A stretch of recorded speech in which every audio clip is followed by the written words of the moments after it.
Hello, hello, hello, mga kaigalaan ko, mga friendships, mga beshies. Welcome to Tipak-Tipak nga mga istorya. Kadiyot ra gyud ni akong i-post karon. Kadiyot ni akong i-share ninyo karon kay actually magklase na ko online in a few minutes. Na-inspire lang ko ba to talk about this. Yes, hinaot na amo sa maayong panglawa. So it's Saturday today, no? Isag Sabado, kayod lang gihapon ta para sa ekonomiya. So shout out sa mga nagkayod-kayod gihapon din ha, bisag Sabado or Domingo. Sige lang. Basta happy gihapon. Na-stress pero happy lang gihapon na ka. Kitang tanan, okay? So again, mahinaot ko nga Sabado karon, so basin mag-anticipated mass mo or tomorrow Sunday mass. And don't forget family day, guys. So spend time with your children, with your brothers and sisters, with your parents, and inyong mga loved ones, mga love din ha. Oh, nagitay dapat time igahin anak nilang mga love kay mo man naghatag og inspiration nato. Charot. Di tinuod bitaw. Kakani sila mao naghatag nato og reason to smile. Pangutana din ha, ako na baka ha, mauron. Anyway, nakahinumdum ra ko sa akong topic karon. Ang akong topic karon actually is breakup. Nakakita man gud ko sa kuan diri sa Facebook sa akong atubang na computer. So nakakita ko diri og kanang vlogger bitaw naghisgot sa breakup kuno ni Cheese Escudero og ni kuan Heart Evangelista. And I am a big fan of Heart Evangelista. Okay, so ambot unsa ni ka tinuod, no? But anyways, kung mix ko tag breakups, it's always about kanang kuan sad lang siya kay I thought they look good together. Bisag tigwang na si Cheese. Pero okay ra sila nga partner. Nag-chill lang, mag-happy lang. Pero mabot jud ang time nga mag-break up gyud. Unsa si break up oy bisag unsaon, no? Imagine they were together for how many years? 7, 8 mga inana ka years, no? That's long. But mabot jud ang panahon nga kapoy na sila, no? Sa kay reason nga ilang ka-break up sila. Anyway, secret na nila. So, wala na tayo labot. Anyway, nga nung mag-break up, magyod ang uban, no? Mag-break up og kuan. Gamay ra kay nga rason. Ang uban, dako sa siya nga rason. Valid sa siya nga, kinahanglan magbuwag. So, naalang ko'y kataonan nga nahinumduman kay na ako'y kaila, nag-break up siya sa iyang kuan. Nag-break siya sa iyang boyfriend. Kaila ba mo pila ka kuan? Adlaw? 1 week lang. Nagkatawa jud ko. So naghinilakay siya og 1 week pag nag-uli ra day sila. But then all is well that ends well.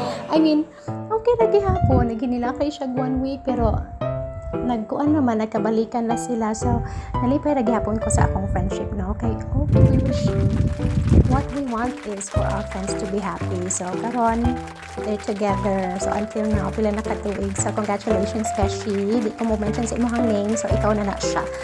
So, cute pa jud ka ilang story. Actually, nag-asa ko permission ani niya, ha? So, telephone, kuan siya, receptionist siya. Telephone operator, receptionist.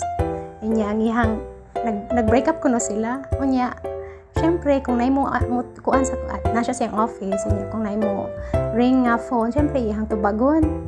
Kay receptionist man siya. Okay, so tawag ko niya, hello, blah blah blah. Og ingon ko niyang ang wala may tubag, so hilom raman kayo. So, nakahunaw na din siya nga, ay, iyak ko na tong boyfriend. Tawag-tawag sa gimingaw. Di lang mo admit. Nga naman sa mga lalaki, di mo admit nga. Gimingaw sila. Admit na lang, good mo, good. Be humble. Nga gimingaw mo na mo. Anak na siya. So, pilagit ko na ito ka-adlaw. Mao'y mahitabo na mo tawag. Pag human, way mo tubag. So, hello lang siya. Pag human sa the other end sa phone, wala. So, mingaw mo nang mingon din siya nga, pagklaro din ha, ay no, ikaw na, gimingaw ka na ako, no? Hindi mo katawa siya niya, hindi ibutang ang telepono. Nagkatawa ko kay, mauna siya, in one week, mo tong Siyempre si Boy wala kaantos. Nakikita na niya. Nagbalik sila. So, see, happy ending ni hapon na akong beshi. So, mas dakog edad niya ang laki.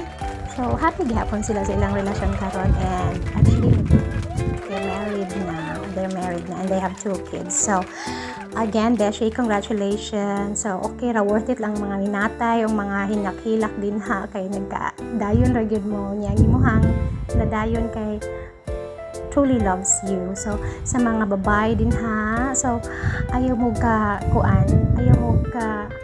kaguol kung mag-break up kay napay chance nga magkabalikan. If you're meant to be, you're meant to be daw. Anak din na siya.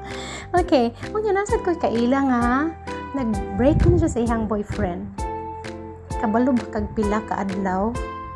Less than 24 hours. Nagkatawa ko. Nakita siya sa ako Nag-chat-chat ko na sila sa ihang boyfriend. Pag humanhala, less than 24 hours siya. Nag-away na sila kadiyot sa chat. Kani laging LDR. Kay nag-LDR man lagi. Kinig yung mga LDR nga ingon ani. Nga di magyud mo ang text mga lalaki. Mag-text mo, magpahibaw mo, asa na mo. Kay kami mo text masad mig asa na mi. Muto hinungdan silang away. Sakit-sakit lang silang dughan before natulog. Ano na siya. So hilak-hilak ko na siya. Sakit iyang dughan, natulog siya niya. Kinaugmaan, i-text o balik ang lalaki na ingon, kaon na ha. Ayaw kalimot og kaon ha. Pagduman niya ko nung replyan. Nanong nag-reply magkalag sunglasses ka ko karong adlaw kay bubag kay akong kaning sabi niya akong eyes, swollen eyes, red eyes, nag sunglasses ko na siya the whole time. Sa siyang friends kay nihilak lagi kay nagbuwag lagi sila the night before. Niya nag-text ang lalaki niya. Kaon ha, ayaw kalimot og kaon, amping. Yung gibawsan. Naabi na ko buwag na ta.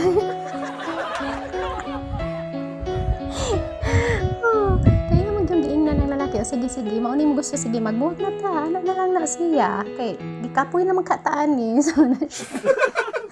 And then si lalaki mo ay, how sweet, no? Si lalaki mo ay unang ni message mo. Pero siya, nagpugong jud ko na siya sa iyang kagalingan not to text. Di jud ko mo text. Pero, ni-text jud siya pag after ko no breakfast, wala siya ka-antos kay mura ko no kumubuto iyang kasing-kasing. Mubuto yun itong kasing-kasing. Ay, kay puno sa paghigugma. Ni-text jud siya. So, iyagi ko nung gibutang dito, gi-text niya tanan yung mensahe sa lalaki, yung wa ka gusto bla bla bla bla bla. Taas jud kayo. Pag human, text agad ang lalaki balik. Kaon na ha. Usahay ko no, kanang, text lang mo. Taas na ka siya text. Asa naman ka, bla bla bla bla bla. Lagot niya ako. Lagi kay text. Pahibaw sa asa ka. Pag human, replyan na daw ka sa lalaki. I'm sorry. Sa mga ganing mga lalaki, oy. Short of words. Murag daghan man jud kay mga words nga hunahunaan. Kanang daghan na kitag mga babae, daghan na kitag mga tat. Tubagon na gitag. I'm sorry.